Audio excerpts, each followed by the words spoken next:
The Senate will come to order. Under the previous order, the Senate will proceed to executive session and resume consideration of the following nomination, which the clerk will report. Nomination, the Judiciary, Joshua D. Dunlap of Maine to be United States Circuit Judge for the First Circuit.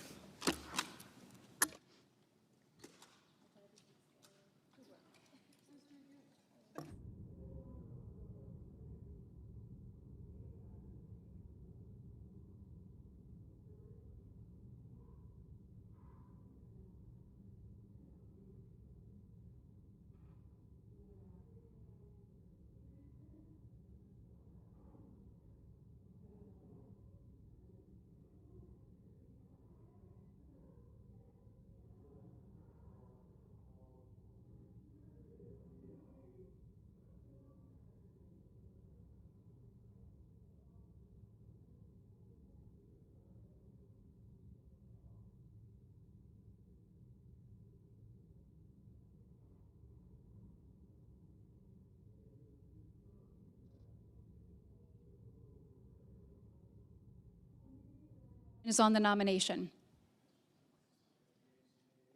Is there a sufficient second? There appears to be. The clerk will call the roll.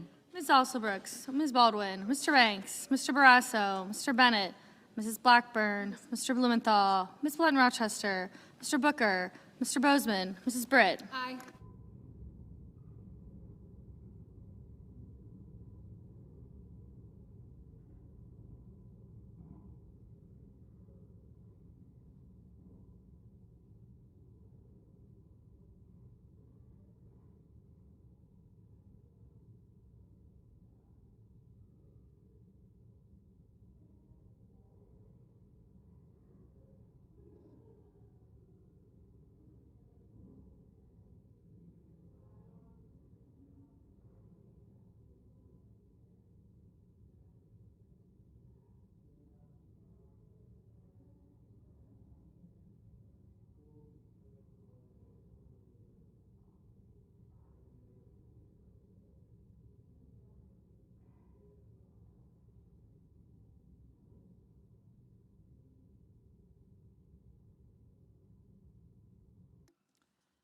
Mr. Budd, Ms. Cantwell, Mrs. Capito,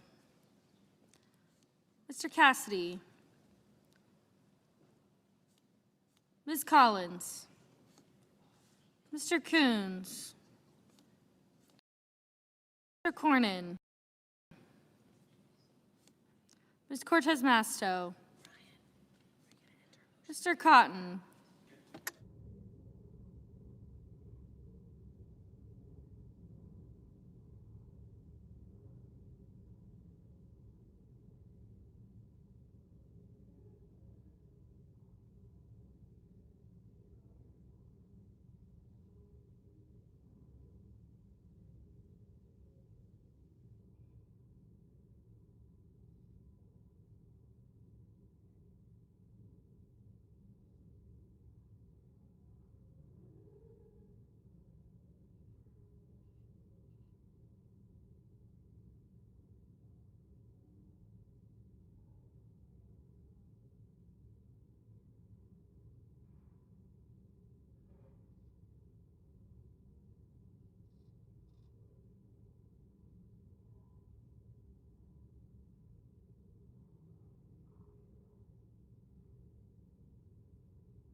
Mr. Crapo, Mr. Cruz,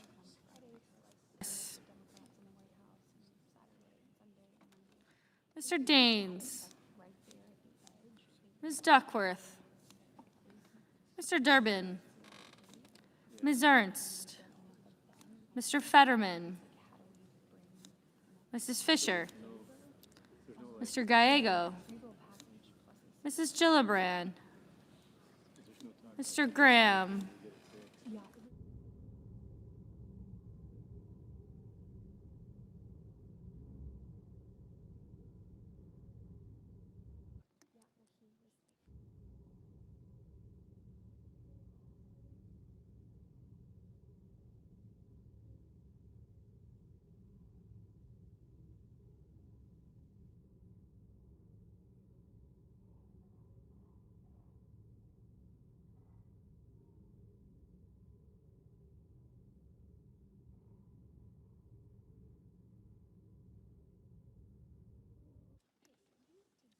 Mr. Grassley, Mr. Haggerty, Ms. Hassan, Mr. Hawley, Mr. Heinrich, Mr. Hickenlooper, Ms. Hirono, Mr. Hoven, Mr. Husted, Mrs. Hyde-Smith, Mr. Johnson, Mr. Justice.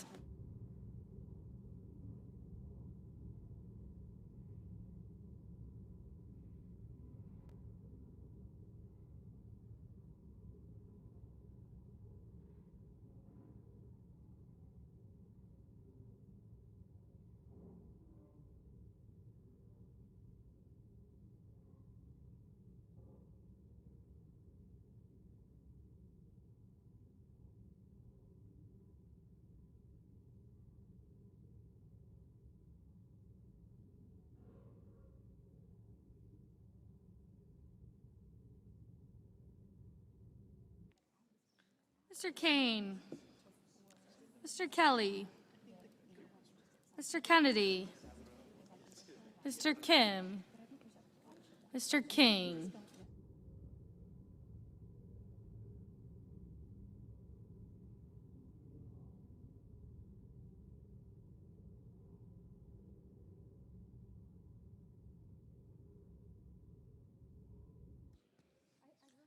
Ms. Klobuchar, Mr. Lankford, Mr. Lee, Mr. Lujan, Ms. Lummis, Mr. Markey, Mr. Marshall, Mr. McConnell, Mr. McCormick,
Mr. Merkley,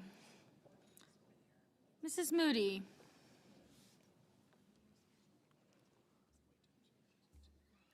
Mr. Moran, Mr. Marino, Mr. Mullen, Ms. Murkowski, Mr. Murphy, Mrs. Murray, Mr. Ossoff, Mr. Padilla, Mr. Paul,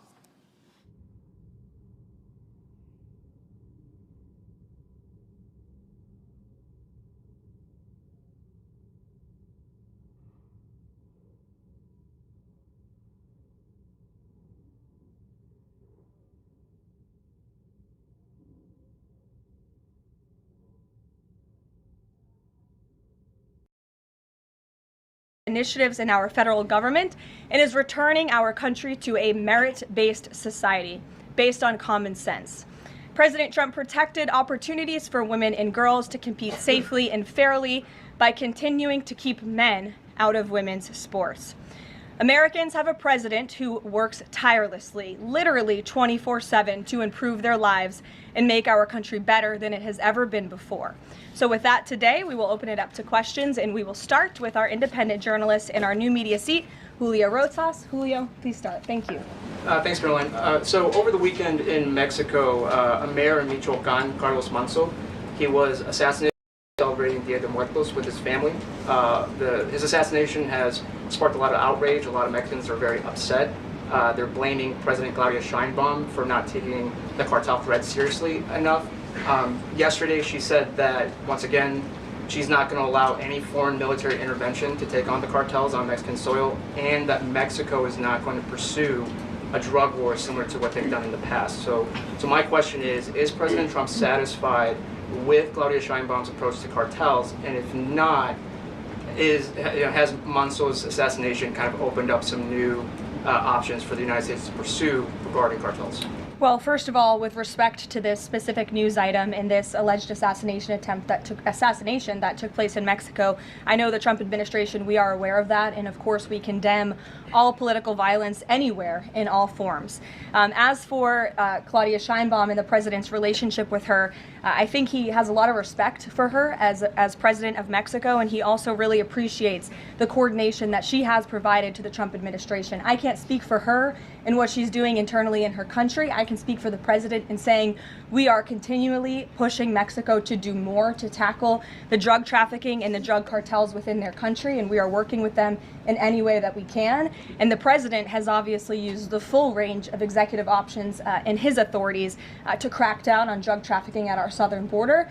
And to designate these cartels as foreign terrorist organizations, and additional actions as well.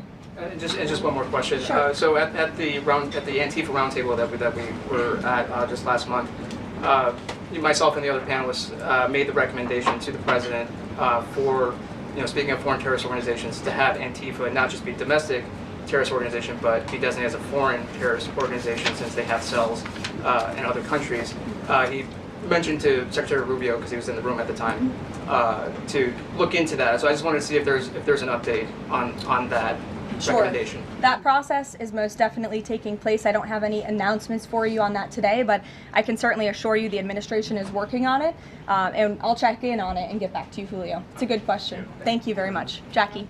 Thank you, Caroline. Zohran Mamdani blamed the president for bomb threats and intimidation at polling locations. He said, quote, part of the general approach of the Trump administration has taken to intimidate voters with baseless allegations of voter fraud as a means of trying to repress the voice of Americans across this country. I want to give you a chance to respond to that. Yeah, I saw those comments from Mamdani. I think they are completely irresponsible, and they are based on zero evidence. And I think this is just another example of how the Democrat Party unfortunately stands for nothing. All they stand against is President Donald Trump. And I think it's quite sad to see that we have someone at the top of the ticket on an election day today saying such things about the president when he obviously had absolutely nothing to do with those threats. And on the shutdown, Democrats have been pretty quiet about the president's push for the nuclear option, terminating the filibuster.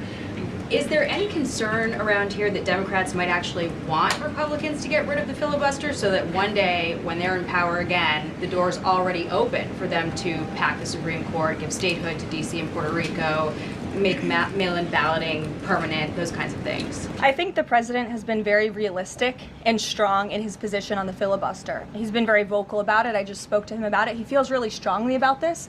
Republicans need to play tough and they need to play smart. That's how the president feels. And we know that Democrats, if they are ever given a chance at power again in this city, they will absolutely take away the filibuster from the United States Senate. In fact, you had 49 Democrats who already voted to do this before. The only reason it did not move forward was because you had 2 Democrats who are no longer in office because they were run out of town by the far left radical base of their party. And so President Trump is quite clear on this. He wants to see Republicans move as many good pieces of legislation for our country forward in the next 3 years of his administration as they possibly can, and the filibuster is one means to doing that. Talked to Johnson and Thune about it. I know that they had both voiced some opposition. Have there been any conversations with them? He has. He's made his position to them very clear, both publicly and privately. Ouija. Can you help clear up some confusion about SNAP benefits? Because Sure. The president just posted that they will only be given out when the radical left Democrats open the government, and not before. But just yesterday, the administration said it would comply with a court order to expend the full amount of SNAP contingency funds by end of business day yesterday. So did the administration distribute that money or defy that court order? No, the administration is fully complying with the court order. I just spoke to the president about it. The recipients of these SNAP benefits need to understand it's going to take some time to receive this money because the Democrats have forced the administration into a very untenable position. We are digging into a contingency fund that is supposed to be for emergencies, catastrophes, for war. And the president does not want to have to tap into this fund in the future. And that's what he was referring to in his Truth Social post. So the Department of Agriculture, as for the latest SNAP payment in the judge's order, put out guidance to states today on how to get that money to the recipients of SNAP. But it's going to take some time. The best way to get the full amount of SNAP benefits to those beneficiaries is for Democrats to reopen the government. So to anyone who is a SNAP beneficiary at home who needs that assistance, and the president was just saying, this is for people who are truly needy, who need food, who need this assistance from the United States government. Democrats are holding it up and making it difficult for the administration to get those payments out the door. So if you are at home and you want your SNAP benefits, call the Democrats and tell them to reopen the government. Blocking that contingency fund for the future if this shutdown lingers on? Look, the president does not want to have to continue to dip into a contingency fund that doesn't even have enough money, by the way, to fund the full program. It takes $9 billion to get the full scale of the benefits out the door. This contingency fund only has about $5 billion in it. So again, Democrats need to reopen the government so we can get these benefits out the door for people who truly need them. Kate. Thanks. The president suggested that if Mamdani wins, that he would cut federal funding to New York. How much funding would be impacted? What would be impacted there? Well, look, we won't get ahead of the election results, nor will I speak to what the president may do in the future. We'll see how tonight goes, and then I'll let him speak on it further. And why did the administration exclude Democratic lawmakers? Last week there was a briefing about U.S. strikes on alleged drug trafficking boats. Why were those Democrats excluded? The administration has briefed Congress on these matters 8 separate times, and Democrats have been included in those briefings. In fact, I know that Secretary Rubio will be on Capitol Hill tomorrow to brief the Gang of 12, which includes Democrats as well. So the president's made it very clear, if senators want to understand the administration's operations against narco drug traffickers, we are very happy to speak with them about that, and we will continue to do so. But we've been incredibly transparent. As I said, there's been 8 briefings on this topic, with the 9th coming tomorrow. Rachel. Thanks, Caroline. There's been some reporting out there about the possibility of furloughed workers not getting back pay. We know that the president signed that bill into law in his first term. Does the administration guarantee that all furloughed workers will get back pay? This is something we are very much open to discussing with Democrats as part of the discussions about the continuing resolution to keep the government open, and it's something that Republicans are talking with Democrats about right now. I won't get ahead of those negotiations or discussions. That's a possibility that may not happen, even though it's law. I just said Republicans in the White House are very much open to discussing this with Democrats. And just one last question. As this government shutdown now drags on, about to make history as the longest government shutdown in American history, can you talk about what the president is personally doing to try to see an end to this? He's pushing Republicans to keep voting and to keep opening up the Senate floor to continuing resolution. He and the House caucus leader, Hakeem Jeffries, here at the White House to talk about this in the very early stages, to give them a chance to come to their senses and avoid this entire government shutdown at the very beginning. And they chose not to. And I think it's been very clear to everyone in this room and to everyone across the country that the Democrats are playing partisan politics with our United States federal government. And all Republicans have wanted to do for the last 35 days is reopen the government. That has been the president's position since day one. It is his position today on day 35. And all we need are 5 common sense Democrats with have a little bit of courage and come to the table and vote with Republicans. I saw Senator John Fetterman on television last night saying that he hopes more folks in his party will step up. And we certainly agree with him on that point. Sure. Caroline, the president posted on Truth Social that the voting underway in California is, quote, rigged. What evidence does he have of that, and what does it mean that mail-in ballots in that state are under legal and criminal review? By whom and why? And also, in this vein, does the White House still plan to issue an executive order banning mail-in voting, and what legal authority do you have to do that? The White House is working on an executive order to strengthen our this country, not be blatant fraud as we've seen in California with their universal mail-in voting system. It's absolutely true that there's fraud in California's elections. It's just a fact. It is just a fact. They have a universal mail-in voting system, which we know is ripe for fraud. And if you want to deny that, I'm happy to provide you all of the evidence for it. I'd be glad to send that to you after this briefing. Rigged. Fraudulent ballots that are being mailed in the names of other people, in the names of illegal aliens who shouldn't be voting in American elections. There's countless examples, and we'd be happy to provide them. As for executive action the White House is taking, yes, we are looking into that. And like any executive order, of course, any executive order, the president is within his full executive authority and within the confines of the law. Stephen. Thank you, Caroline. I've got two questions I'd like to ask you about New York, but first I'd like to ask you about breaking news from the Attorney General. She revealed just about an hour ago that the Biden Justice Department seized President Trump's official first-term phone and subpoenaed his private phone records.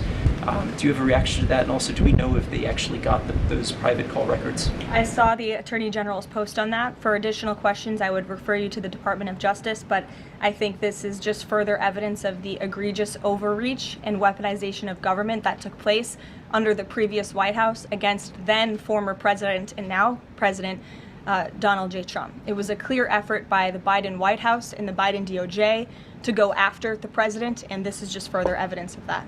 On New York, we've seen the president's messages that he's put out, but could you describe how he's feeling as a New Yorker watching this election? Well, the president is a New Yorker and he loves New York. It is his home. He talks about that all of the time, and he's made his thoughts on this election quite clear, I think, himself. In the back, yes, go ahead. Thank you. Over the weekend, there were reports. I was going to you in the green, but go ahead and then you can have your question. Thank you. Over the weekend, there were reports that President Trump was due to host President of Syria, Ahmadinejad, on Monday. Do you have any preview for that meeting? Is he expected to invite him to join the U.S.-led anti-ISIS coalition? I can confirm that that meeting will be taking place here at the White House on Monday, and this is part of the president's efforts in diplomacy to meet with anyone around the world in the pursuit of peace. And as you know, when the president was in the Middle East, he made the historic decision to lift sanctions on Syria to give them a real chance at peace. And I think the administration, we've seen good progress on that front under their new leadership. And so he will be here at the White House on Monday, and I'll let the president speak further on it on Monday. Yes, go ahead. Thank you, Caroline. I was just curious, you had mentioned there that President Trump, as we know, has been speaking with Republican leaders in Congress about reopening the government. Is he involved in any other negotiations, and is he prepared to sign something if a deal does come out by the end of this week? On top of that, with SNAP benefits, does he have any authorities or considering any authority there to release more funds to help people who are desperately needing these benefits? So look, I think I've already answered the question on SNAP. We're complying with the court's order, and we're getting that partial payment out the door as much as we can and as quickly as we can, but it's going to take some time because, again, this is a prorated payment that we're tapping into a contingency fund for. The best way to get those payments out the door is for Democrats to reopen the government. But yes, the president is in constant communication with his friends on Capitol Hill. They know, they call, he answers, he picks up the phone. He's a very transparent president in that way. And as soon as the Democrats pass the clean continuing resolution, President Trump will be here to sign it. Michael. Thank you, Caroline. President Trump has threatened to go into Nigeria guns ablazing if Nigeria's government does not stop the killing of Christians in that country. Has the White House heard back from Nigeria's government on this threat? As the president stated, Michael, if the Nigerian government continues to allow the killing of Christians, the United States will immediately stop all aid and assistance to Nigeria and may take action to wipe out the Islamic terrorists who are committing these horrible atrocities, especially against innocent women and children. I don't have any further announcements on that for you today, but I can assure you the President of the United States is watching this situation unfold very closely, as is our Secretary of State, Marco Rubio. Question, Caroline. President Trump has endorsed Andrew Cuomo in New York City's mayoral race. He has not by name endorsed Winsome Sears in Virginia's gubernatorial race. Why is that? Look, as you know from this podium, I'm quite limited in what I can say with regards to ongoing political elections. I think the president has spoken for himself and what he wants to see take place in these elections today. Lalit. Thank you. I would like to ask you about India-US relationship. What is President's thoughts on the future of India-US relationship?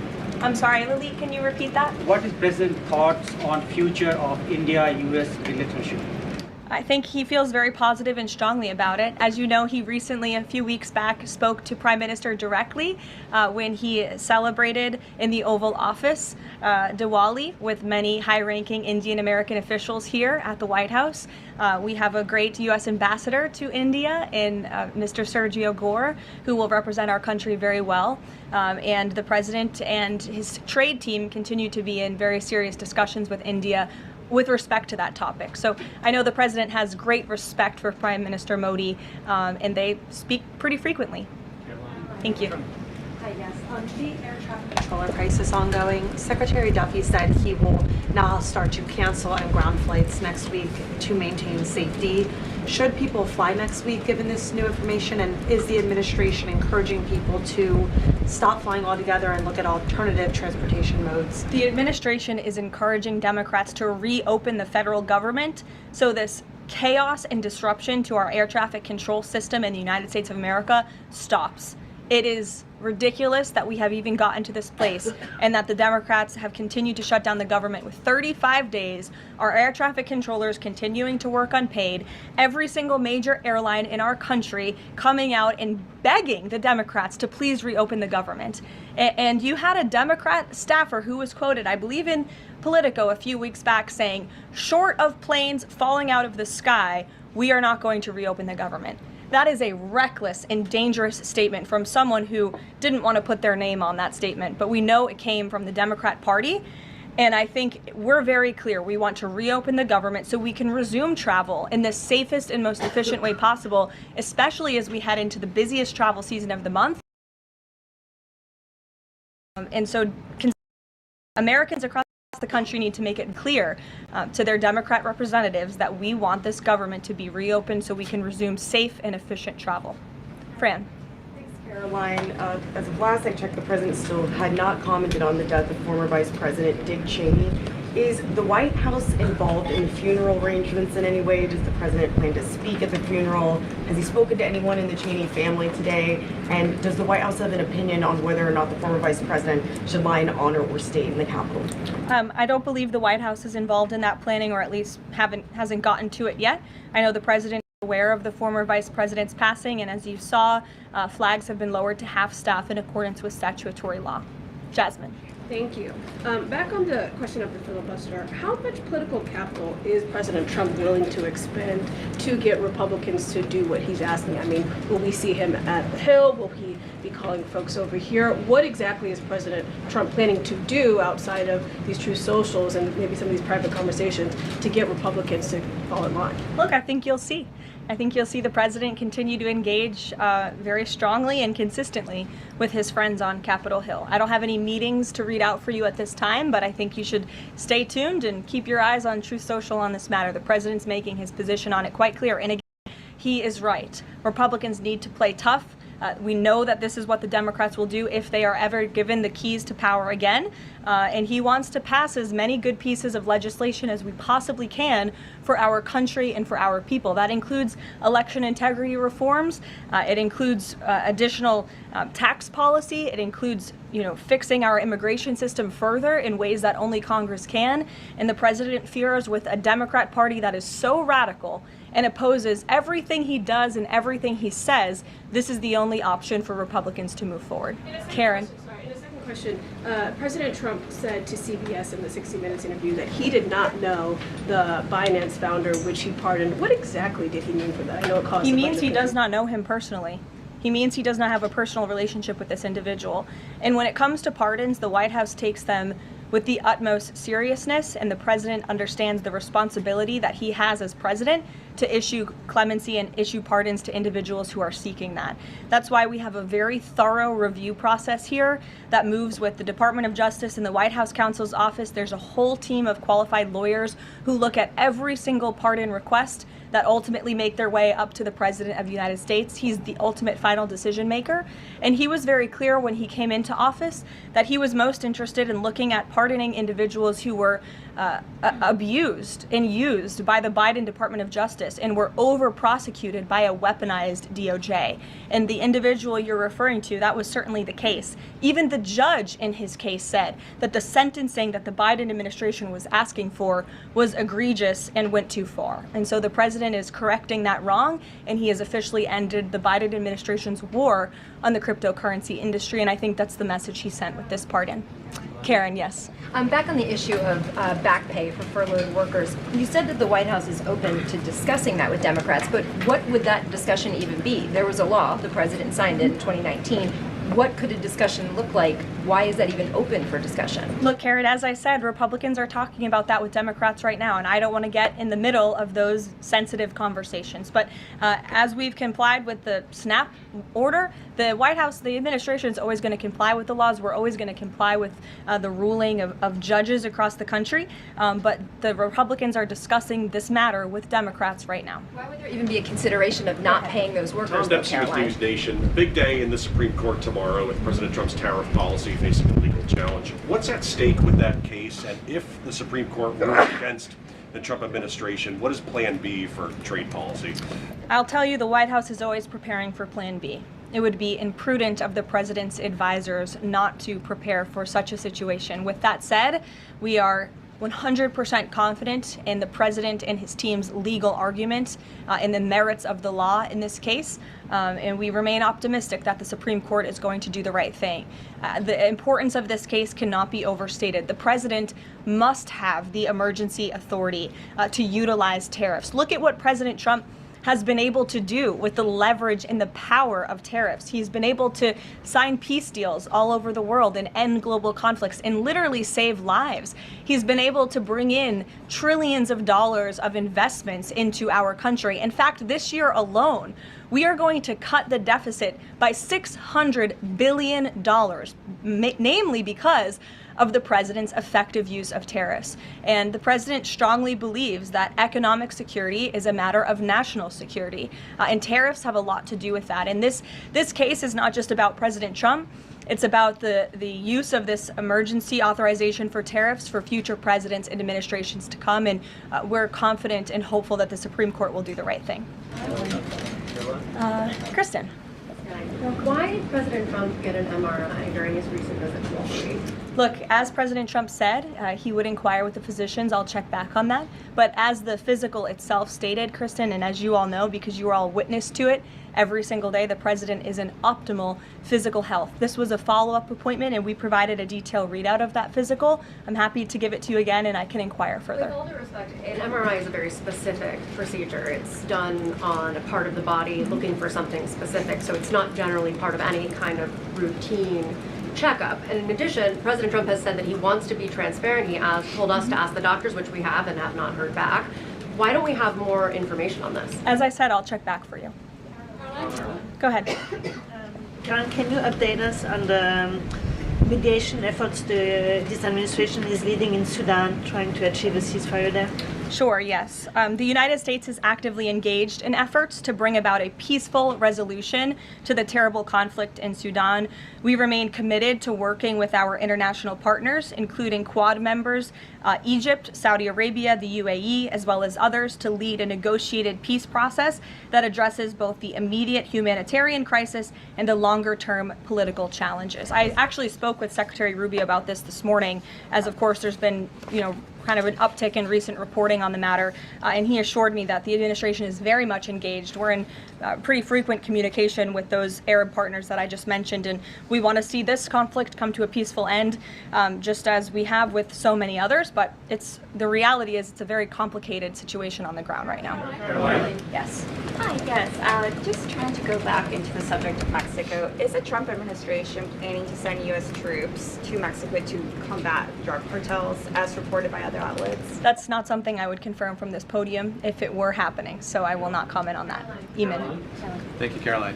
Why did the president decide not to go to the Supreme Court tomorrow? He'd indicated earlier that he might want to go. And attend in person.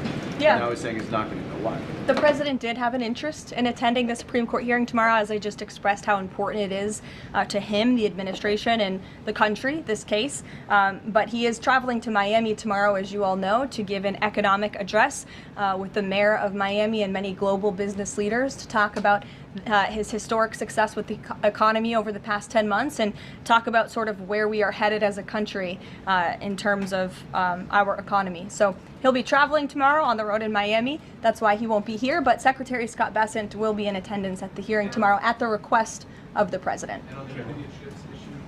He has said that he doesn't want to export the high-end NVIDIA chips to China, but the Wall Street Journal reported yesterday that there was some question about whether the president would raise this as a possible concession with the Chinese side during his meeting with Xi Jinping. So does the White House consider NVIDIA chip exports to China to be a closed issue right now, or is this an ongoing negotiation between the United States, China, and NVIDIA at this point? The president has made his position on this very clear, both to the Chinese and also to all of you. He's answered this question directly. As for the most advanced chips, the Blackwell chip, that's not something we're interested in selling to China at this time.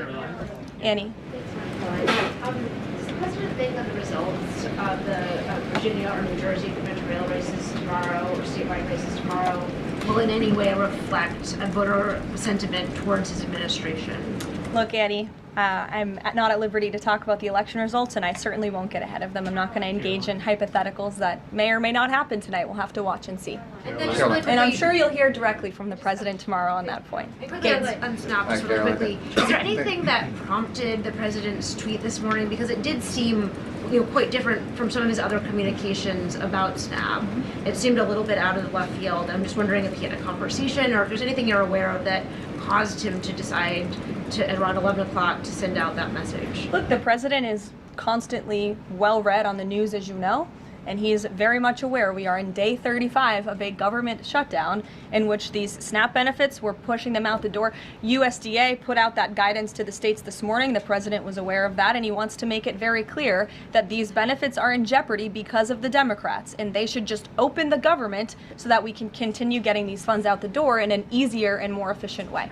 There's some new reporting that just dropped a few minutes ago that the Trump administration is negotiating with the makers of Ozempic to sell some weight loss drugs for $149 a month. That's according to the Wall Street Journal. Do you have any more information on that? Can you confirm that? I think the president has said himself in previous Most Favored Nations announcements that this is something that the administration has been engaged in and looking into. I won't get ahead of the president on any future announcements, but I will echo his strong commitment to bringing down drug prices in this country. And you've heard it directly from Secretary Kennedy and Dr. Marty McCary and his entire Health and Human Services team, how committed the president is to drugs, and we're working with pharmaceutical companies to do that every day. Very quickly, Caroline, on SNAP. I know it's been asked, and I know we just asked it, but I want to put a fine point on it. You talked about the president's post here, and he wrote that SNAP benefits will only be given when the radical left Democrats open up the government. I understand your previous answers, but as written, how would that not violate a court order as it's written? I've now answered this question several times, Gabe. We are complying with the court's order.